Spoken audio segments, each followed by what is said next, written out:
everybody. Thanks for coming tonight. When John Thune mentioned earlier that I was punching above my weight, I was grateful he didn't mention my actual weight.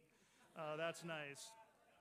So it was a few days ago, a gentleman came up to me, and he said, I've got a bone to pick with you. And I thought, okay, here we go. And he said, you know, I have always voted for you, but I want to know why in your commercials you're no longer featuring your sons. I've learned my lesson. They are front and center tonight. And yes, ladies, they are single. So there we go. Okay, so I want to say thank you to this family who always has my back. Number two, I want to say thank you to Cheryl Johnson. She gave voters a choice, and that is really important in our system of government. Number three, I want to thank Haley and Caleb and the whole team. This is the best team in South Dakota politics.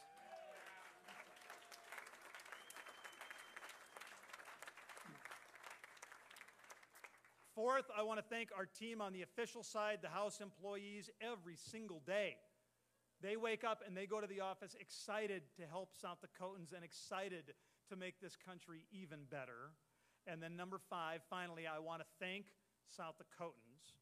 This is a difficult environment, but we are driven to do some good in it, and you have hired us for another 2 years to go try to bend the arc of history toward freedom. Thank you for that opportunity. Sure.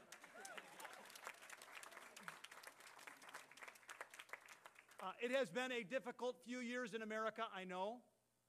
The border, inflation, crime, I mean, really inflation.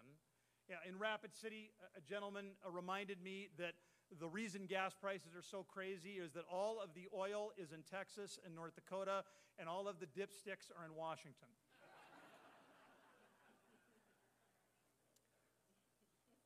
And listen, I'm not going to lie to you, I know we have real problems. And election season has a tendency to dwell on those problems. That means there can be a bit of a darkness that sets in. And so I just want to remind all of us, as we move away from campaign season and as we move back toward governing, let's never forget that this country was not built on anger and fear. This country was built on courage and imagination and optimism and freedom, and that is the most potent recipe in the history of statecraft. I think you'll agree.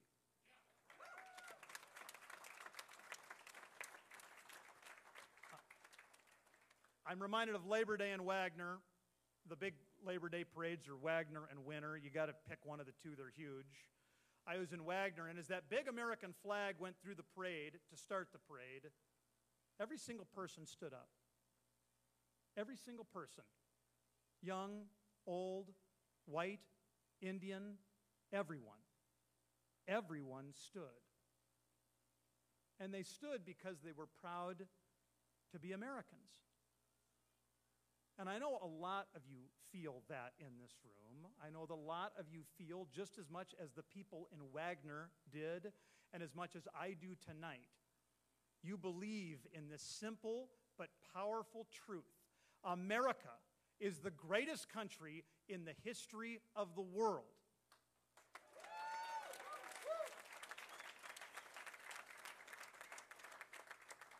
Now, for those of you watching on TV, you don't need to take my word for it. Let's take a quick little poll here. Do you think America is the greatest country in the world?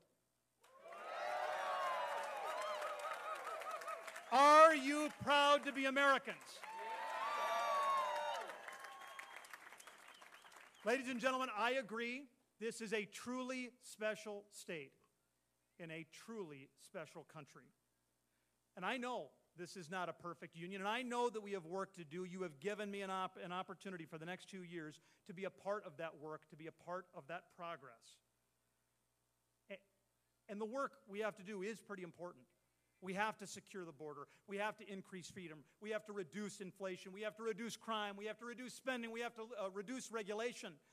And I'm here to tell you, that is not easy work, but that work is going to get a whole lot easier to get done tonight because Republicans are going to win the House and the Senate and the White House. And with that potent recipe of courage, imagination, optimism, and freedom, we will win.